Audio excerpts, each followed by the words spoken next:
நல்ல மொறுன்னு பாவக்காய் சில்லி எப்படி செய்யலாம்னு பார்த்துடலாங்களா?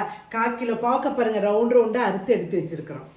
மஞ்சத்தூள், கரம் மசாலா தூள் 1/2 ஸ்பூன், கறித்தூள் 2 ஸ்பூன், அரிசி மாவு 2 ஸ்பூன், கார்ன்ஃப்ளவர் 4 ஸ்பூன், அளவான உப்பு, ஒரு கைப்பிடி கருவேப்பிலை, இடித்த பூண்டு 4 பல், லைட்டாக தண்ணி ஊற்றி பிணைஞ்சிக்கலாங்க.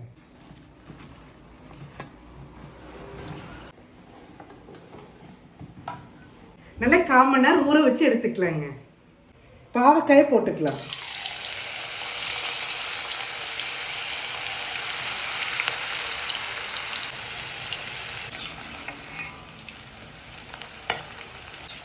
ரெடி ஆயிடுச்சு, எடுத்துக்கலாம். டேஸ்டியான மொறுன்னு பாவக்காய் ரெடிங்க. ட்ரை பண்ணி பார்த்துடலாங்களா? பாருங்க எப்படி மொறுன்னு இருக்குதுன்னு. செம்ம டேஸ்ட்டுங்க. கண்டிப்பாக ட்ரை பண்ணி பார்த்து எப்படி இருக்குன்னு கமெண்ட்ஸ் பண்ணுங்கள்.